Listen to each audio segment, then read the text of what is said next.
सामान्य मनुष्य हा नेहमी एका विशिष्ट मर्यादेमध्ये जीवन जगतो आणि त्याला तू काय समजतो? आपलं संपूर्ण जीवन समजतो. जन्माला येणं किंवा मरण पावणं किंवा मधल्या काळामध्ये जे काही आयुष्य समजता, ह्या सगळ्या गोष्टी ज्या आहे, ह्या सगळ्या गोष्टी या धरती मातेची फक्त एक प्रोसेस आहे. एक रुमाल आपण जर धरला तर इकडचं टोक म्हणजे जन्म आहे, तुमच्या हातात आहे नाही आहे, पण दुसऱ्या टोकाला मृत्यू आहे आणि मध्ये सगळं काय आहे? आयुष्य आहे. नीट पहा. तर आपल्या सगळ्यांना असं वाटतं की आमचं आयुष्य आमच्या हातामध्ये आहे, परंतु तो आमचा मोठा भ्रम आहे. कशावरून? फार सुंदर उदाहरण आहे बघा. एका टोकाला जन्म आहे, तुमच्या हातात आहे, कुठे घ्यायचा, कधी घ्यायचा, कसा घ्यायचा सोडून द्या.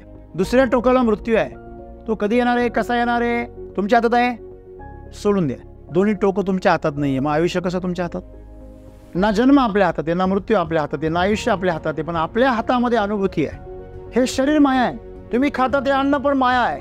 तुम्ही हे सगळं जे आजूबाजूला बघता हे पण माया आहे, कारण कधी काळी हे नव्हतं. लाख वर्षापूर्वी हे काहीच नव्हतं इथे. ही सगळी जर माया आहे तर मग सत्य काय आहे? सत्य हे आहे की आज आम्ही ज्या जीवनामध्ये ज्या काही अनुभव घेतो, ज्या अनुभूती घेतो, त्या अनुभूती मात्र सत्य आहे, हे लक्षात ठेवा. तुमच्या आजूबाजूला किती लोक आनंदी आहे हे महत्त्वाचं नाही आहे, तुम्ही आतमध्ये आनंदी किती आहे ते महत्त्वाचं. तुम्ही आजूबाजूला किती मोठं ऐशोआराम, किती मोठं एक लौकिक जीवन निर्माण केलं ते महत्त्वाचं नाही आहे. तुमचं जीवन अलौकिक आहे का हे महत्त्वाचं. हे शरीर तुमच्याकडून हिसकावून घेतलं जाऊ शकतं. तुम्ही ते घर, बंगला, गाडी, पद, संसार, प्रतिष्ठा, पैसा ह्याचं काय घेऊन बसलात? तुमचं ज्ञान कोणी हिसकावून घेऊ शकतं का? म्हणजे ते काय? शाश्वत आहे. तुम्ही दुसऱ्याची केलेली जी सेवा आहे, ती भावना आहे, ती भावना कोणी तुमच्याकडून हिसकावून घेऊ शकतं का? तुम्ही जे कर्म करता त्या कर्माचं फळ कोणी तुमच्याकडून हिसकावून घेऊ शकतं का? अजिबात नाही. ते तुम्हाला भोगावंच लागतं. की आज आम्ही ज्या गोष्टींसाठी तडफडतो, आमचा जीव कसावीस होतो, तो कशासाठी होतो? ह्या जीवनासाठी होतो, जगण्यासाठी होतो, मृत्यूच्या भीतीने होतो. सर्वांना एकच भीती आहे मृत्यूची, दुसरं काय? आणि दुसरी काय? आयुष्य संपत चाललं, आयुष्य हातातून वाळूसारखं सटकू लागलं. मित्रांनो, हे जे काही दुःख आहे, हे आता नाही, एक दहशत आहे. ही दहशत आम्हाला आमच्या जीवनाच्या अनुभवांपासून काय करते? बाजूला ठेवते. आमचं शरीर असेल किंवा आमचं आयुष्य असेल किंवा येणारा मृत्यू असेल, हे या प्रक्रियेतला एक भाग आहे, ते होणारच आहे. एक एक सेकंद आमच्या आयुष्यातला कमी होतोय, आम्ही एक एक क्षण आम्ही आमच्या सरणाकडे जातोय. आमचा शेवट कशात आहे? अमरधाम. आणि हे जर आम्ही पुन्हा पुन्हा पुन्हा पुन्हा जर स्वतःला लक्षात आणून दिलं तर आम्ही प्रत्येक क्षण जगण्याचा प्रयत्न करू. तुम्ही किती जगलात हे महत्त्वाचं नाही, तुम्ही कसे जगलात हे महत्त्वाचं आहे. बरोबर आहे. मग आज तुमच्याकडे जे क्षण आहे, आज तुमच्याकडे जे आयुष्य आहे, जगून घ्या, त्याच्यामध्ये जगा, आणि तेच तुमच्यासाठी आयुष्यामध्ये कामाला येणार आहे. या ब्रह्मांडाचं आयुष्य जर बघितलं तर त्याच्यापुढे आमचं जीवन एका बुडबुड्यापेक्षा जास्त नाही. मला सांगा, आमच्या दृष्टीने एक डास असेल, मुंगी असेल, तिचं आयुष्य कवडी मूल आहे, काहीच किंमत नाही. जसं आमच्या समोर त्या किड्यांना काही किंमतच नाही यांच्या आयुष्याला, तशी या सृष्टीसमोर आमच्या जीवनाला काहीच किंमत नाही. आम्ही फार काहीतरी वेगळ्याच आविर्भावामध्ये जगतो. मी माझं. ज्या दिवशी तुम्हाला मृत्यूचं महत्त्व कळेल, कारण मृत्यूच्या दिवशी माझं सगळं खेळ संपणार आहे, हे सगळं नाटक संपणार आहे, तर आजपासून तुम्ही न संपणाऱ्या नाटकासाठी प्रयत्न कराल. आनंदासाठी जगा. आता जो अनुभव आहे त्या अनुभवामध्ये आनंद निर्माण करा. तुमच्या मधून एखाद्या सुगंधासारखा, एखाद्या अगरबत्तीतून कसा सुगंध बाहेर पडतो, एखाद्या फुलातून बाहेर सगळा सुगंध दरवळतो, त्याप्रमाणे आपल्यातून आनंद दरवळला पाहिजे. आपण सर्वजण या जन्म मृत्यूच्या चक्रातून, या फेऱ्यातून, या रिसायकलिंगमधून आपण जर बाहेर पडायचं असेल तर आम्हाला जागृत होणं गरजेचं आहे. का मी शरीर नाही, मी मनही नाही. मग जीवन जगत असताना आपल्याला हे लक्षात ठेवलं पाहिजे की आम्ही कोण आहोत. आम्ही जर स्वतःलाच ओळखत नसेल आणि सगळं जगाला ओळखत असेल तर तुमच्या त्या ओळखीला आणि त्या माहितीला काहीच किंमत नाही. तुम्ही पहिलं कोणाला ओळखलं पाहिजे? स्वतः. जीवनामध्ये ज्या ज्या वेळेस असे प्रसंग येतात की तुम्ही सत्याच्या फार जवळ जाता, तेव्हा अचानक तुम्हाला खूप शक्तिशाली असल्याचं काय होतं? फिलिंग होतं की सिंहासारखं तुम्ही स्वतःला ओळखलं पाहिजे. कपडे कोणी घातले, आता कोणाचा अभिनय करतोय मी, आता कोणत्या रोलमध्ये, याला महत्त्व देऊ नका. आतमधला अभिनय करणारा अभिनेता कोण आहे ह्याला महत्त्व द्या. तुमच्या जीवनात काय महत्त्वाचं आहे ते शोधा. जे तुमच्या मृत्यूनंतरही तुमच्या सोबत जाणार आहे ते शोधा आणि त्याला महत्त्व द्या. तुमचं जीवन उन्नत झाल्याशिवाय राहणार नाही.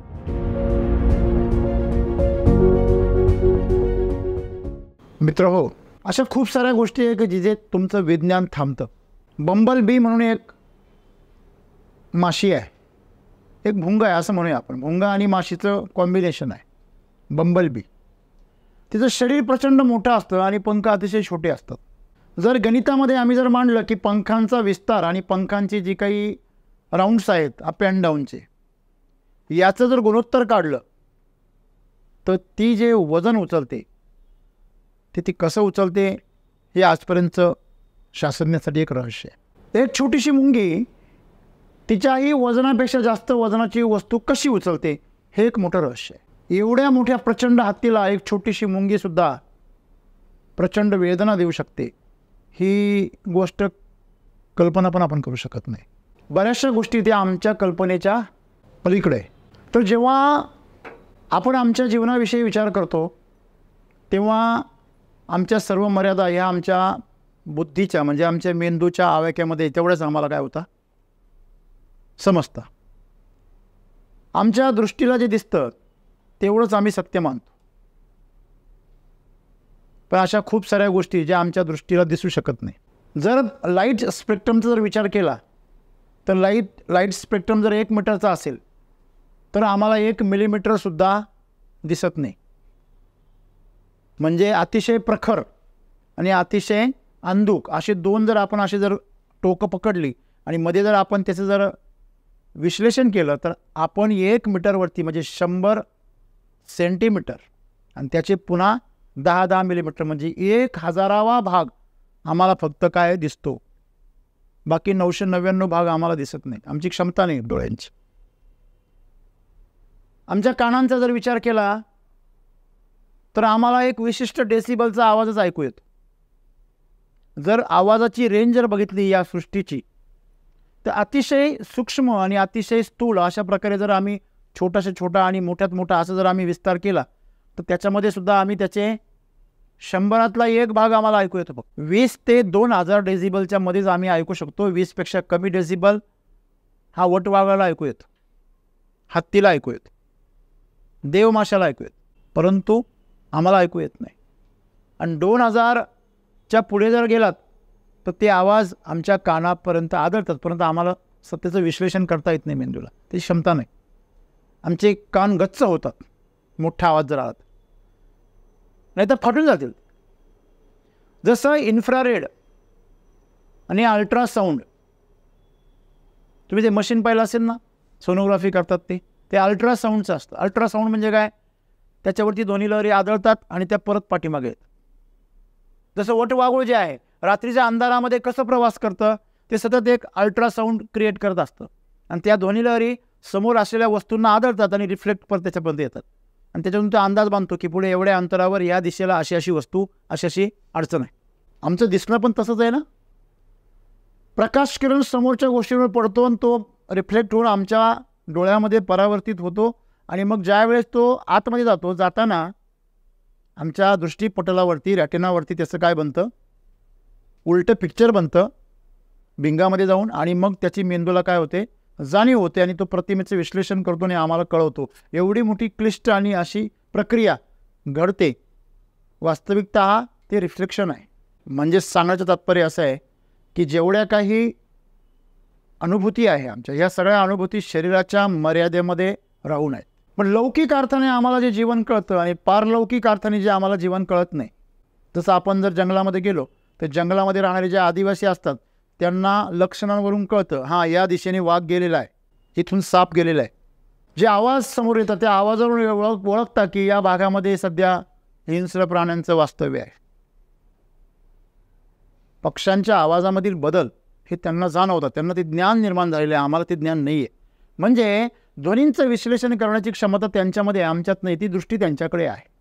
अशा प्रकारची जी पारलौकिक दृष्टी आहे ती साधू संतांकडे असते. सामान्य मनुष्य हा नेहमी एका विशिष्ट मर्यादेमध्ये जीवन जगतो आणि त्याला तू काय समजतो, आपलं संपूर्ण जीवन समजतो. मग ह्या संपूर्ण जीवनामध्ये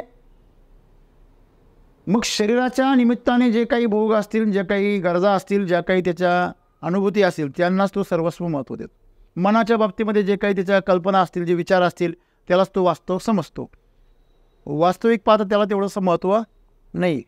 मातीपासून आम्ही मडकं बनवलं तर पुन्हा त्या मडक्याची काय होते, माती होते. एका कुंभारासाठी मातीचं मडकं बनवणं आणि पुन्हा कच्चं असलेलं मडकं परत मोडून परत त्याची माती करणं हे त्यासाठी किती मोठी गोष्ट आहे?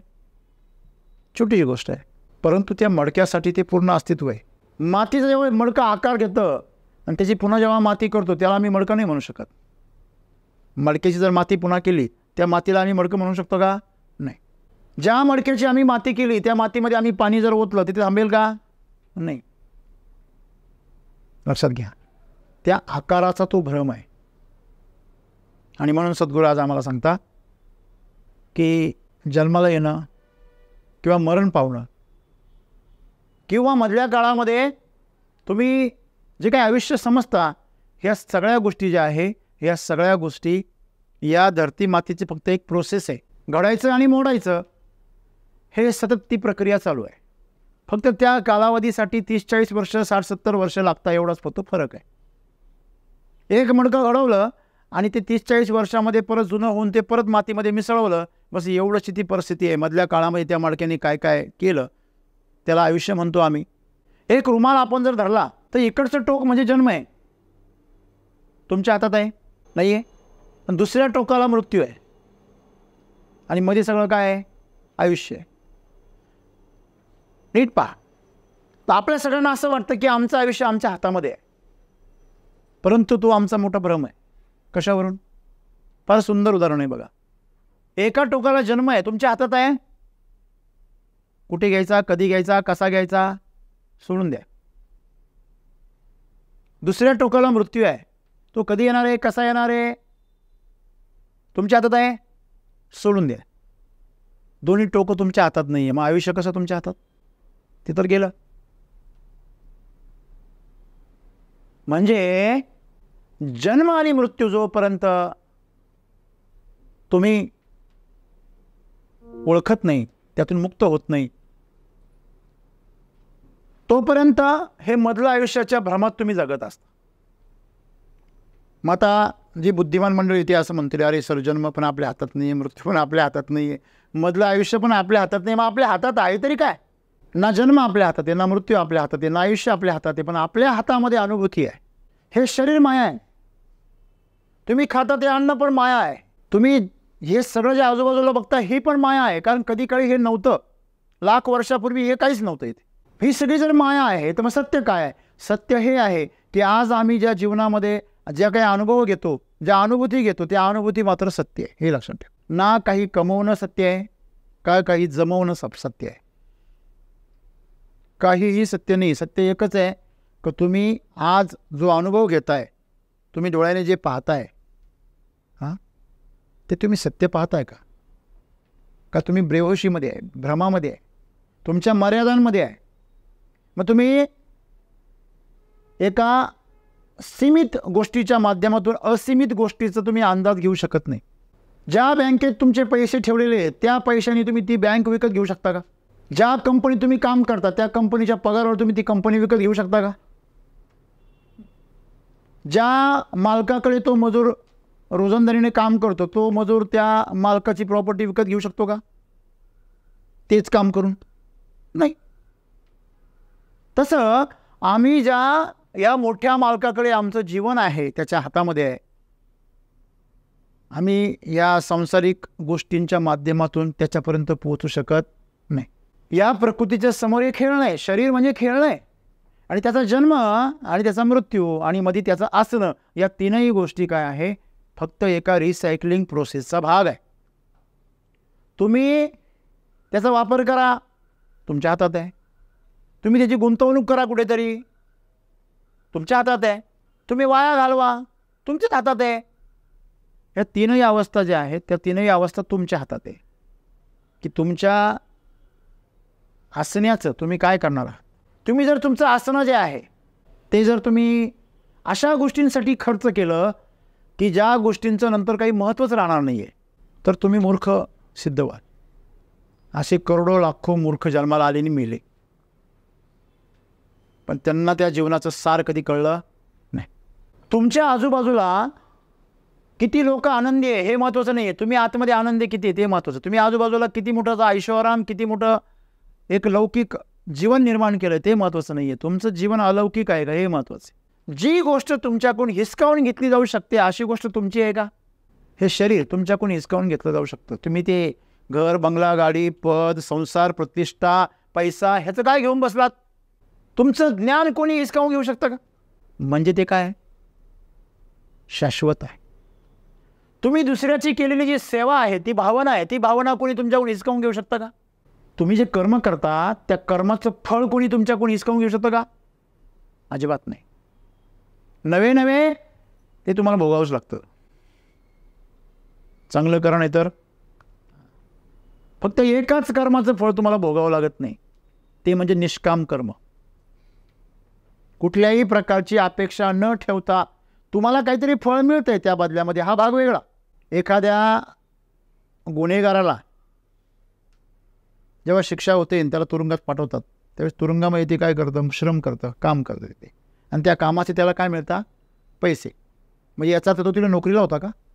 एखाद्या उंच पदावर पोहोचणं अवघड आहे. म्हणजे कलेक्टर होणं, एखादा आमदार होणं, नेता होणं, एखाद्या समूहाचा नेता बनणं, हे सगळं अवघड आहे. हा प्रवास खडतर आहे. परंतु गुन्हेगार होऊन तुरुंगात जाणं अवघड आहे का? हॅलो,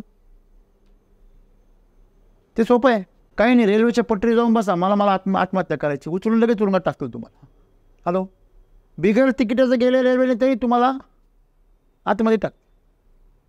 साधी सिंपल गोष्ट आहे.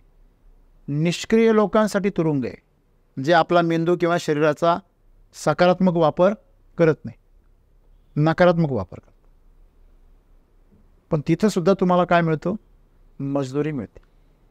मग जर मला सांगा, गुन्हेगाराला जर त्याचं फळ मिळत असेल त्याच्या कार्याचं, तर तुम्ही तर सज्जन माणसं आहात, तुम्हाला का नाही मिळणार? फक्त ते फळ कोणत्या स्वरूपामध्ये मिळणार आहे याची कल्पना तुम्हाला नाही आहे. गुन्हेगाराला माहिती आहे का की मला पैशाच्या स्वरूपात मिळणार आहे, परंतु तुम्हाला हे माहीत नाही की तुम्हाला जे फळ मिळणार आहे ते कोणत्या स्वरूपात मिळणार. स्वरूप फार महत्त्वाचं आहे. जुन्या काळामध्ये जेव्हा राजे महाराजे असायचे, त्या काळामध्ये जर एखाद्या सेनापतीने किंवा एखाद्या सरदाराने जर चांगली कामगिरी केली, तर त्याला तो राजा काय करायचा? आपल्या गळ्यातले मौल्यवान हार बक्षीस म्हणून द्यायचं. हे पैसाच दिला पाहिजे असंच आहे का? नाही, पद तर त्याच्याकडे आहे. म्हणजे आपण कोणत्याही गोष्टीचं फळ फक्त पैशात मोजू शकत नाही. तसं आम्ही कर्म करतो, ते कर्म करताना कर्माचं फळ मिळणार आहे हा भाग वेगळा, पण कर्म करण्यामध्ये जो आनंद आहे तेच आनंद म्हणजे जीवन आहे, तीच आमची कमाई आहे. आणि म्हणून सद्गुरूंना आम्हाला सांगायचं आहे की आज आम्ही ज्या गोष्टींसाठी तडफडतो, आमचा जीव कसावीस होतो, तो कशासाठी होतो? ह्या जीवनासाठी होतो, जगण्यासाठी होतो, मृत्यूच्या भीतीने होतो. सर्वांना एकच भीती आहे मृत्यूची, दुसरं काय? आणि दुसरी काय? आयुष्य संपत चाललं, आयुष्य हातातून वाळूसारखं सटकू लागलं. मित्रांनो, हे जे काही दुःख आहे, हे आता नाही, एक दहशत आहे. ही दहशत आम्हाला आमच्या जीवनाच्या अनुभवांपासून काय करते? बाजूला ठेवते. आम्ही मुक्तो त्या अनुभवांना. आणि म्हणून आत्ता आम्ही हे लक्षात ठेवलं पाहिजे की आमचं शरीर असेल किंवा आमचं आयुष्य असेल किंवा येणारा मृत्यू असेल, हे या प्रक्रियेतला एक भाग आहे, ते होणारच आहे. एक एक सेकंद आमच्या आयुष्यातला कमी होतोय, आम्ही एक एक क्षण आम्ही आमच्या सरणाकडे जातोय. आमचा शेवट कशात आहे? अमरधाम. आणि हे जर आम्ही पुन्हा पुन्हा पुन्हा पुन्हा जर स्वतःला लक्षात आणून दिलं, तर आम्ही प्रत्येक क्षण जगण्याचा प्रयत्न करू आणि प्रत्येक क्षण आम्हाला जगावासा वाटेल. नाहीतर मग आम्ही अशा आविर्भावात जगतो की आम्हाला मृत्यू येऊ शकत नाही. कितीतरी असे राक्षस होऊन गेले या पृथ्वी तलावर, भस्मासुरासारखे, महिषासुरासारखे, रावणासारखे, की त्यांना वरदान होतं, त्यांना कोणी मारू शकत नाही, एवढे बलशाली होते. बरोबर आहे. पण शेवटी भस्मासूर कसा मेला? त्याला काय वरदान होतं? ज्याच्या डोक्यावर हात ठेवशील त्याचा भस्म होईल. आणि त्याला कोणीच मारू शकत नव्हतं. आणि स्वतः भगवान शंकराने त्याला वरदान दिलेलं होतं. शेवटी विष्णूने मोहिनीचा अवतार घेतला आणि त्याच्यापुढे नृत्य केलं आणि त्याला डोक्यावर हात ठेवायला लावला. त्यांनी त्याच्या डोक्यावर हात ठेवला आणि स्वतःच भस्म झालं. हिरण्यकश्यपूला वरदान होतं की कुठलाही प्राणी किंवा कुठलाही मनुष्य, मग तो 4 पायाचा असो नाही तर 2 पायाचा असो, किंवा देव, तुला मारू शकत. तो आपल्या मुलाचा सुद्धा दुश्मन झाला. का? मला देव माना, आता मला मृत्यूच नाही ना, मी सर्व शक्तिशाली आहे, मला परमेश्वर माना, माझी भक्ती करा, माझी सेवा करा, माझी पूजा करा. पोरग जन्माला असं आलं का तेच भक्ती करीत नव्हतं. ते म्हणतं नाही नारायण आहे, नारायण आहे, नारायण आहे. त्याला किती हाल केले त्याचे. उकळत्या तेलाच्या कडेत टाकलं, हत्तीच्या पायाखाली दिलं, दरीतून ढकलून दिलं, मरे नसते. रागाला विचारलं, अरे कुठेही तुझा तो नारायण मला दाखव तरी. तो म्हणे या खांबामध्ये आहे का? म्हणे आहे या खांबामध्ये, सगळीकडे आहे म्हणे तो, सगळीकडे. तो म्हणे खांबात आहे का? म्हणे आहे. ताकदवान होता, शक्तिशाली होता. जोरात लात मारली, खांबाचे 2 तुकडे झाले आणि त्या खांबामधून नरसिंहा बाहेर आला. नरसिंहा म्हणजे अर्ध शरीर मानवाचं आणि अर्ध शरीर सिंहाचं. खाली मानव आणि अर्धा पशु, म्हणून त्याला नर आणि सिंह असं 2 नरसिंह असं म्हणतात. मित्रांनो, सांगायचं तात्पर्य काय? ही प्रकृती किंवा परमात्मा जो जन्माला आला त्याला संपवणारा, जागतिक देव सुद्धा जन्माला आले आणि ते सुद्धा मरण पावले. कोणी असो, कारण ते नाही मरण पावले, हे शरीर मरण पावलं. समजून घ्या. आणि म्हणून सद्गुरू आम्हाला सांगता, ही ज्याला तुम्ही जीवन समजता, ज्याला तुम्ही आयुष्य समजता, ज्याला तुम्ही जन्म आणि मृत्यू समजता, तो तुमचा नाही आहे. हे फक्त इथं मिळालंय तुम्हाला. मडकं फुटलं मातीचं, त्याला कोण सांधवलं? कोणीच नाही सांधवी. एकदा फुटलं म्हणजे फुटलं, मडकंच ते. तुम्ही नसतं फुटलं तर एक दिवस ते विरघळूनच गेलं असतं. ते त्याचं कधी ना कधी आयुष्य आहे. बरोबर आहे. 25 वर्षात गेलं की 50 वर्षात गेलं की 100 वर्षांनी गेलं, पण जाणार. फक्त समस्या काय आहे, तुम्ही किती जगलात हे महत्त्वाचं नाही, तुम्ही कसे जगलात हे महत्त्वाचं आहे. बरोबर आहे. मग आज तुमच्याकडे जे क्षण आहे, आज तुमच्याकडे जे आयुष्य आहे, जगून घ्या, त्याच्यामध्ये जगा, आणि तेच तुमच्यासाठी आयुष्यामध्ये कामाला येणार आहे. ते मात्र रिसायकल नाही होत. पण तुम्ही जर त्या शरीरासाठी आणि त्या मनासाठी जर तुम्ही झटत असाल आणि त्याला तुम्ही जीवन समजून त्याचं तुम्ही पालनपोषणामध्ये तुम्ही व्यस्त असाल, तर मग मात्र तुम्ही रिसायकलिंग प्रोसेसमध्ये पुनरपि जननम पुनरपि मरणम या चक्रामध्ये तुमचं काम चालू राहील. जसं आज तुम्ही कामाला येत आहे, सकाळी कामाला आले, संध्याकाळी घरी गेले, जेवले, झोपले, परत सकाळी कामाला आले, दिवसभर. हे जे चक्र आहे, हे चक्र रिसायकलिंगचं जे चक्र आहे, याला संसार असं म्हटलेलं आहे, यालाच माया असं म्हटलेलं आहे. सगळं कळतं पण तेच करतो. आजच्या या संदेशामधून आम्हाला एवढंच कळतं की जीवन फार सुंदर आहे, परंतु आम्ही ज्याला जीवन समजतो मुळात ते जीवनच नाही आहे. कोणी आजपर्यंत तुमच्या आतमध्ये असलेल्या व्यक्तिमत्वाला, तुमच्या आतमध्ये असलेल्या माणसाला तुम्ही कधी सजवण्याचा प्रयत्न केला? कशाने सजतो बरं तो माणूस? तुमच्या आतमध्ये जो मनुष्य आहे तो कशाने सजतो? तो चांगल्या भावनांनी सजतो, तो चांगल्या कर्मांनी सजतो, तो दुसऱ्यांची सेवा केल्याने सुंदर होतो, तो चारित्र्य संपन्न झाल्याने सुंदर होतो. आणि हे बाहेरचं शरीर, त्याला मेकअप करावं लागतं, त्याची किती पण चांगली ठेवण करा. तुमच्या आतलं जे चारित्र्य आहे, चरित्रापासून चारित्र्य म्हणतं, लक्षात ठेवा. मग ते जे चारित्र्य आहे ते सुंदर बनत जातं, ते कधी विकृत होत नाही तुम्ही जर बनवण्याचा प्रयत्न केला. परंतु हे शरीर तुम्ही किती पण सुंदर बनवण्याचा प्रयत्न करा, ते त्याला सुरकुत्या पडणारच, ते काळवणारच, कारण ते रिसायकलिंग प्रोसेसमधलं आहे, त्याच्यावर तुमचा ताबा नाही. मग त्याच्या पलीकडे जे शरीर आहे, जे तुमच्या कर्तृत्वाने तयार होतं, जे तुमच्या अनुभवांनी तयार होतं, जे तुमच्या भावनांनी तयार होतं, मग ते शरीर तुम्ही जपलं पाहिजे. तुमचा आनंदमय कोश जपला पाहिजे, तुमचा विज्ञानमय कोश जपला पाहिजे.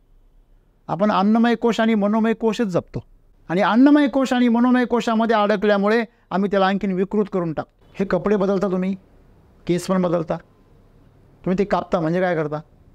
नवीन येता आणि जुने कापून टाकता, बरोबर आहे की नाही? आता मला सांगा, कपडे तुम्ही नेहमी बदलता म्हणजे काय होते? ते रिसायकल करता. जुने कपडे रद्दीमध्ये, परत नवीन कपडे, बरोबर ना? हे काय चालू आहे? रिसायकलिंग. मग तुम्ही त्या कपड्यांच्या बाबतीमध्ये किती इमोशनल होता, किती होता? तात्पुरते. खरं तर ते बी होण्याची गरज नाही. मग हे शरीरसुद्धा कपडेचे ना. तुमच्या ऊर्जेने धारण केलेले कपडे म्हणजे काय? शरीर आहे. तुम्हाला माहिती आहे आपल्या शरीराचे जे सेल आहेत दर 3 महिन्याला चेंज होतात. पूर्ण शरीर चेंज होतं आपलं. 3 महिन्यामध्ये जुन्या सगळ्या सेल मरून जातात आणि नवीन सेल जन्माला येतात. आपण तेच नाही आहे जे आपण 3 महिन्यापूर्वी होतो. जर हे शरीर असो किंवा हे आमचं त्या शरीराच्या निमित्ताने निर्माण केलेली जी नाती असो, परिवार असो किंवा त्याच्यासाठी भोगासाठी तयार केलेली जी व्यवस्था असो, हे सगळं फक्त रिसायकलिंग प्रोसेसचा भाग आहे. तुम्ही किती पण निर्माण करा, समुद्राच्या वाळूमध्ये तयार केलेले जे किल्ले आहे ते किती वेळासाठी आहे? दुसरी लाट येईपर्यंतचे आहे. फार तर भरती ओटीच्या दरम्यान तेवढं तुम्ही त्याला सांभाळू शकता. एकदा भरती आली का ओटीच्या काळामध्ये तयार केलेले वाळूचे सगळे किल्ले काय होणार आहे? सपाट होणार आहे. आज तुम्ही कुल्लू मनालीमध्ये, हिमाचल प्रदेशमध्ये जे लँडस्लायडिंग बघता किंवा ज्याप्रमाणे महापूर बघतो आपण, केदारनाथला मोठ्या मोठ्या इमारती एका सेकंदामध्ये पत्त्याच्या बंगल्यासारख्या खाली येतात. प्रकृतीसाठी तो पत्त्याचाच बंगला आहे, हे लक्षात ठेवा. कुठे गेली ती एवढी मोठी इमारत? तिच्यामध्ये स्टील नाही सापडत. मोठमोठे समुद्रामध्ये बुडालेले जहाजं, मोठमोठे विमानं सापडत नाही. कळतंय का? ही प्रचंड विशाल आहे ही सृष्टी, ही प्रकृती प्रचंड मोठी आहे आणि तिच्यामध्ये आम्ही छोटेसे कण आहोत. जसा एखादा बुडबुडा जन्माला येतो आणि फुटतो लगेच, तेवढंच आमचं जीवन आहे. या ब्रह्मांडाच्या पुढे, या ब्रह्मांडाचं आयुष्य जर बघितलं तर त्याच्या पुढे आमचं जीवन एका बुडबुड्यापेक्षा जास्त नाही आहे. मला सांगा, आमच्या दृष्टीने एक डास असेल, मुंगी असेल, तिचं आयुष्य कवडी मूल आहे, काहीच किंमत नाही. म्हणजे त्या सृष्टीच्या, जसं आमच्यासमोर त्या किड्यांना काही किंमतच नाही यांच्या आयुष्याला, तशी या सृष्टीसमोर आमच्या जीवनाला काहीच किंमत नाही. आम्ही फार काहीतरी वेगळ्याच आविर्भावामध्ये जगतो. मी माझं हे जे जीवन प्रवास आहे आमचा, ह्या जीवन प्रवासामध्ये जो प्रवासाचा अनुभव आहे हाच आमच्या गाठीशी राहणार आहे, हे लक्षात ठेवा. आम्ही तिथे पोहोचायची घाई करतो. पोहोचायची घाई करू नका. तुम्ही नाही ठरवलं तरी तुम्ही पोहोचणारच आहे. तुम्ही नाही पोहोचले तर 4 जण येतील, तुम्हाला उचलून घेऊन जातील. नदीवर म्हणतोय मी. हॉस्पिटलमध्ये उचलून घेऊन जाणारे खरे नसता, नदीवर घेऊन जाणारेच खरे असतात, हे लक्षात ठेवा. तुम्हाला असं वाटेल की हे काय, कारण तेच महत्त्वाचं. ज्या दिवशी तुम्हाला मृत्यूचं महत्त्व कळेल, कारण मृत्यूच्या दिवशी माझं सगळं खेळ संपणार आहे, हे सगळं नाटक संपणार आहे. तर आजपासून तुम्ही न संपणाऱ्या नाटकासाठी प्रयत्न कराल. आणि तोच उद्देश आहे सद्गुरूंचा, की तुम्ही संपणाऱ्या गोष्टींसाठी तुमचं आयुष्य बर्बाद करू नका. न संपणाऱ्या गोष्टींसाठी तुमचं आयुष्य गुंतवा. बरोबर आहे? आणि म्हणून आनंदासाठी जगा. आत्ता जो अनुभव आहे त्या अनुभवामध्ये आनंद निर्माण करा. तुमच्या मधून एखाद्या सुगंधासारखा, एखाद्या अगरबत्तीतून कसा सुगंध बाहेर पडतो, एखाद्या फुलातून बाहेर सगळा सुगंध दरवळतो, त्याप्रमाणे आपल्यातून आनंद दरवळला पाहिजे. तुम्ही तुमच्या जीवनाला स्पर्श करू शकत नाही, कारण त्यासाठी फार मोठी साधना लागते. सांसारिक माणसाच्या बाबतीमध्ये जर तुम्हाला जर ध्यान, धारणा, साधना, तप जर करायचं असेल तर एवढं सोपं नाही आहे. स्वतःला शिस्त लावण्याची क्षमता किती लोकांमध्ये? लाखांमध्ये, एखाद्यामध्ये. म्हणून आध्यात्मिक मार्ग फार कठीण आहे. परंतु तुम्ही जर दुसऱ्याच्या जीवनाला जर स्पर्श करायचं सुरुवात केली, जी तुम्हाला फार सवय आहे, माणसाचं साधं सोपं एक प्रवृत्ती आहे नॅचरल, की आम्ही दुसऱ्यांकडून आम्ही प्रशंसा, कौतुक आणि सगळ्या गोष्टींची अपेक्षा करतो ना, तर मग दुसऱ्यांचं कल्याणातून त्या गोष्टी मिळू द्या. अपेक्षा करू नका. कल्याण करत राहा, चांगलं वागत राहा, इमानदारीने जगा, सेवा करा आणि प्रत्येक क्षणामध्ये आनंदी व्हा. आणि अशा गोष्टींसाठी जगा की आज पुढच्या मिनिटाला मला जरी मृत्यू आला तरी मी आनंदाने त्या मृत्यूच्या सामोरे गेलो पाहिजे. असं जीवन तुम्ही जगायला लागलात ना, मग बघा जीवन तुमचं सुंदर होईल. आणि ही जी धरती माता आहे ही तुम्हाला रिसायकल नाही करू शकणार, जी आज तुम्हाला रिसायकल करायला अशी बसलेली. आपण सर्वजण या जन्म मृत्यूच्या चक्रातून, या फेऱ्यातून, या रिसायकलिंगमधून आपण जर बाहेर पडायचं असेल तर आम्हाला जागृत होणं गरजेचं आहे. का मी शरीर नाही, मी मनही नाही. जर मी शरीर पण नाही आहे, मी मन पण नाही आहे, काम करता करता तुमच्या त्या मशीनमध्ये जर कपडा अडकला तर आपण काय करायला पाहिजे? किंवा तुम्ही ट्रेनमधून खाली उतरताय आणि उतरता उतरता त्या कशात तरी तुमचं शर्ट अडकला किंवा काहीतरी कपडा अडकला, तुम्ही पहिल्यांदा अर्जंट काय करायला पाहिजे? तो कपडा काय करायला पाहिजे? फाडून टाकायला पाहिजे. किंवा काढून टाकायला पाहिजे, तर तुम्ही काय व्हाल, वाचा. नाही तर तुम्ही पण रिसायकल व्हाल. तसं आहे. तुम्ही स्वतः नेहमी आनंदाला पकडून ठेवलं पाहिजे. बाकी सगळं जे आहे, सगळं प्रॉपर्टी जाऊ द्या, नाव जाऊ द्या, सगळं जाऊ द्या, माझा आनंद नाही गेला पाहिजे. तुमचा आनंद कधीच रिसायकल केला जाऊ शकत नाही. ती क्षमता प्रकृतीमध्ये नाही. कळलं? म्हणून आपल्या आनंदासाठी, आपल्या जीवनाला सार्थक करण्यासाठी आपण जगलं पाहिजे आणि त्या ऊर्जेसोबत आम्ही आमचं जीवन काय केलं पाहिजे, समर्पित केलं पाहिजे. सिंह जन्माचा राजा काय, तर सर्वात महत्त्वाची गोष्ट, ना त्याच्याकडे चित्त्यासारखा वेग आहे, ना त्याच्याकडं वाघासारखी शक्ती आहे, ना हत्तीसारखं त्याच्याकडं विशाल शरीर आहे, किंवा ना त्याच्याकडे लांडग्यासारखा लबाडी आहे, चतुराई. मग या सगळ्या गोष्टी त्याच्याकडे नाही आहे, तरी पण तो कोण आहे, राजा आहे. का बरं? कारण त्याला अगोदरच माहिती आहे का मी कोण आहे, सिंह. तो विश्वास आहे स्वतःवर तर मी आहे, म्हणजे तो गरज पडेल तेव्हा त्याचा वापर करतो. मग जीवन जगत असताना आपल्याला हे लक्षात ठेवलं पाहिजे की आम्ही कोण आहोत. आम्ही जर स्वतःलाच ओळखत नसेल आणि सगळं जगाला ओळखत असेल तर तुमच्या त्या ओळखीला आणि त्या माहितीला काहीच किंमत नाही. तुम्ही पहिलं कोणाला ओळखलं पाहिजे, स्वतः. ज्यावेळेस आम्ही खरं खरं वागतो ना, तेव्हा आमचा असं सीना ताणलेला असतो, एकदम सत्य वागतो, प्रामाणिकपणे काम करतो, त्या कामामध्ये आनंद घेतो, सगळ्या आवडीच्या गोष्टी करतो, त्याच्यामध्ये स्वतःला झोकून देतो, आणि मग आम्हाला तिथं कसं वाटतं, एकदम फ्रेश. आमची हिंमतसुद्धा काय होते, वाढते. जीवनामध्ये ज्या वेळेस असे प्रसंग येतात की तुम्ही सत्याच्या फार जवळ जाता, तेव्हा अचानक तुम्हाला खूप शक्तिशाली असल्याचं काय होतं, फिलिंग होतं. तुम्ही जे काही करता ते फार मनापासून करता अगदी, तेव्हा तुम्हाला तुमच्यामध्ये शक्ती संचय झाल्याचं काय होतं, फिलिंग होतं. तेव्हा तुम्ही सिंह असता, तेव्हा तुम्ही तुमच्या ऊर्जेजवळ गेलेले असता. म्हणजे जेव्हा जेव्हा तुम्हाला कमकुवत, विकृत, पश्चातापामध्ये, दुःखी, निराश अशा प्रकारे स्वतःला फिलिंग करता, इतरांपेक्षा कमी लेखता किंवा तुलना करायला लागता, तेव्हा तुम्ही त्या ऊर्जेपासून फार भरकटून गेलेले असता. स्वतःला तुम्ही अजिबात व्यवस्थित ठेवू नका. आणि कपडे पण एकदम असे मळकटलेले कळकटलेले, जे तुम्ही म्हणजे पार घालायची पण तुमची इच्छा नाही, असे कपडे घाला मळकटलेले. या बरं ऑफिसला आणि लावा फोन शेतकऱ्याला. काय होणार, तुमचं कॉन्फिडन्स, म्हणजे तुम्हाला सुद्धा फरक पडतो, समोरच्याला सुद्धा काय पडतो, फरक. म्हणजे तुमचं जे वेश आहे, जे वस्त्र आहे, त्याचासुद्धा फार मोठा काय पडतो, प्रभाव पडतो. तर मग तुमच्या भावनांचा, तुमच्या विचारांचा, तुमच्या आसण्याचा किती प्रभाव पडत असेल.